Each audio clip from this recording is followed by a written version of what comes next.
수능 특강문학 고전시가 적용학습 10강 영상과 수업 시작하도록 하겠습니다. 해당 작품은 조선 후기에 유행했던 12작가 중의 하나로서 인생의 무상감과 삶의 유흥을 노래하는 작품이라고 할 수가 있겠습니다. 자연 자체를 유흥을 즐기거나 풍요를 즐기는 공간으로 본다는 점에서 조선 전기의 시조와 유사하지만은 인생 무상을 통해서 유교적 도리나 관념적인 이상이 없다라는 데서 차이점을 들 수가 있을 것 같습니다. 또한 한자어나 고사의 활용과 같은 당대 양반층의 언어를 사용하면서 산절로, 수절로 하니 산수간에 나도 절로 같이 당시 유행하던 시절을 인용하는 게 특징이라고 볼 수가 있겠습니다. 해당 작품은 크게 세 가지 단계로 나누어 볼 수가 있을 것 같습니다. 1행부터 11행까지가 봄날의 아름다운 경치를 이야기하고 있었고 12행부터 24행에서 인생의 허무함과 덧없음을 이야기하고 있습니다. 25행과 34행에 걸쳐서는 마음껏 인생을 즐길 것을 권유하는 내용으로 구성되어 있습니다. 그러면 작품 전문을 한번 살펴보도록 하겠습니다. 영산 홍록에 영산이라는 건 온산 이렇게 해석하시면 될 것 같고 홍록 붉은 꽃과 푸른 잎이 온산을 뒤덮고 있다. 봄바람을 넘노니 황복백접이다. 봄바람이 넘나 불고 있고 노란벌과 흰 벌이 나비가 날아다니고 있다. 여기서 알 수 있는 정보는 계절적 배경이 봄이라는 걸 알 수가 있을 것 같습니다.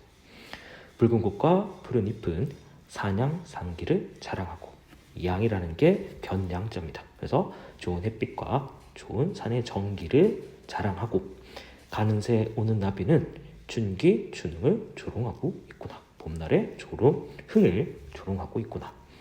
죽장을 짚고 대나무 지팡이를 짚고 망이를 신고 집신을 신고 천리강산으로 들어가니 폭포도 좋거니와 여산이 여기인 것 같다. 자, 여기서 여산이라는 표현이 나왔는데 이 여산이라는 표현이 관동별곡에도 나오고 하니까 조금 자세히 살펴볼 필요가 있을 것 같습니다. 이 여산이라는 공간은 중국 강서성에 위치한 명산으로서 옛부터 은일의 땅으로서 유명해지기 시작했습니다. 그래서 유명한 학자들이나 사람들이 거기서 머물면서 풍요를 즐겼던 공간으로 유명합니다. 그 중에서 중국 시인 이태백이 아름다움을 예찬한 곳으로서 고전시가에서 아름다운 공간의 의미로 자주 사용되고 있다는 게 특징입니다. 비류직하 삼천척의 높은 폭포가 물이 떨어지니 은시의하 락구천이다. 저 높은 하늘에서 은하수가 떨어지는 것은 옛글에도 일러 있고 여기서 옛글이라는 건 이태백의 시 중에 망려산 폭포라는 작품이 있는데 이 망려산 폭포에서 그 은하수 그러니까 폭포가 떨어지는 모습을 묘사하고 있는 구절이 있었습니다. 그래서 여기 오른쪽을 살펴보면은 서쪽에 향로봉에 오르니 남쪽에서 폭포를 만났네. 떨어지는 물주기가 300장이고 수십리 골짜기가 온통 물보라네. 이러한 구절을 봐서 폭포를 묘사하고 있는 시를 인용하고 있다는 것을 알 수가 있을 것 같습니다. 타기황행 아이들아 꼬리를 쳐서 울게 하는 아이들아 청자가 설정되고 있습니다. 막교지상 한 말을 말하라. 가지에 울게 해서 한스럽게 하지 말아라. 그러니까 꾀꼬리를 한스럽게 꾀꼬리를 괴롭히지 말아라. 이렇게 해석하시면 될 것 같습니다. 꾀꼬리 탓이 아니다. 황금 같은 저 꾀꼬리 황금 갑옷을 떨쳐 입고 꾀꼬리의 외향적 모습 노란 깃털을 가지고 있는 모습을 갑옷을 입고 있다라고 해서 의인화된 표현을 사용하고 있습니다. 세류영을 놓는 듯 세류영이라는 곳은 호랑키를 막기 위해서 세워놓은 군형이라는 의미로서 위에서 황금 갑옷을 입고 있다라는 의인화된 표현을 조금 더 강조하기 위해서 새유령이라는 표현을 사용하지 않았나 싶습니다. 병력같이 우는 소리 깊이 든 잠을 다 깨우는구나.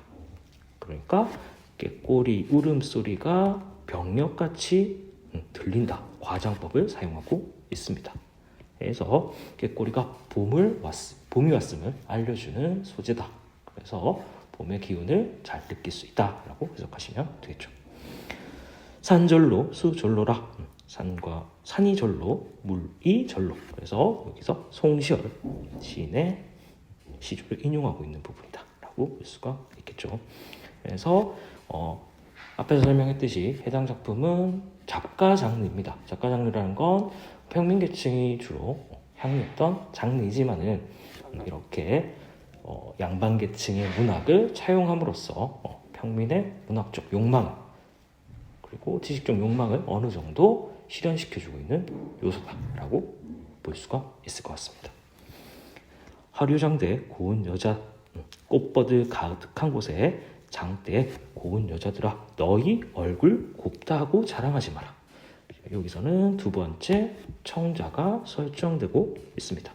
앞에서는 아이들에게 꾀꼬리를 괴롭히지 말라라고 얘기를 하고 있었다면 여기서는 이제 젊은 여인들에게 자신의 젊음을 자랑하지 말라라고 당부를 하고 있습니다. 뒷동산에 피는 꽃은 명춘 3월의 피거리와 나와 같은 초로 인생, 풀잎의 이슬의 인생 되게 허무감이 느껴지는 시어다라고 볼 수가 있겠죠. 한번 꿈뻑 죽어지면 다시 갱생하기가 어렵다. 다시 살아나기가 어렵다. 그래서 이 대목에서 인생 무상과 허무감이 느껴진다라고 정리할 수가 있습니다. 낙양성리 심리어의 낙양성박 심리쯤집에 높고 낮은 저 무덤은 영웅호골이 몇이나 묻혀있고 절대 가인이 몇 명이나 묻혀있느냐. 그래서 무덤의 모습을 보면서 인생의 허무감, 무상감을 이야기하고 있다라고 보시면 될 것 같습니다. 통일천하의 진시황은 아방궁을 사랑하였고 아방궁을 사랑하는 게 사랑을 삼았다. 아방궁을 만들었고 삼천궁녀를 앞에 세우고 몇만 년을 살았던가. 만리장성 굳이 쌓고 귀천만 년을 살자고 하였더니 사고평대의 저문날에 사고평대라는 건 옆에 읽어보면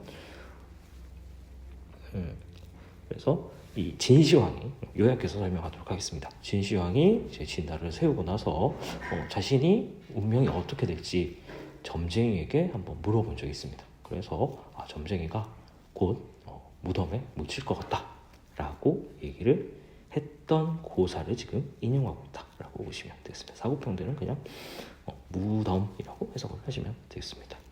여산의 푸른 무덤에 속절없다.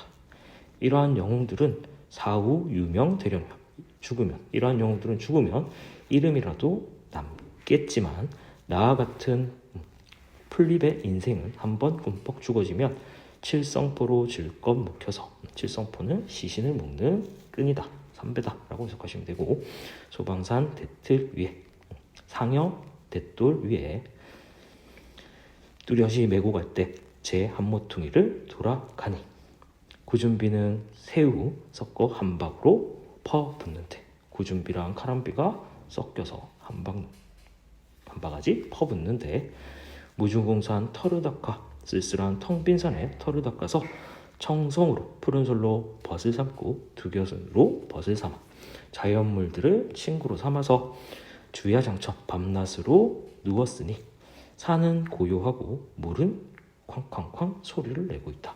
그래서 시각적 이미지와 청각적 이미지를 사용해가지고 죽은 이후의 모습을 묘사하고 있다라고 보시면 될 것 같습니다. 이러한 일을 생각하면 아니 놀고 무엇하겠는가. 그래서 세 번째 단락에서의 중심 내용. 인생이 무상하기 때문에 지금 현재를 즐기자라는 내용이 담겨 있습니다. 노류장화. 노류장화라는 게 쉽게 꺾을 수 있는 길가의 버드나무나 단미책, 꽃이라는 뜻으로 사용되기도 하고 기생을 비유적으로 표현하는 말이기도 합니다.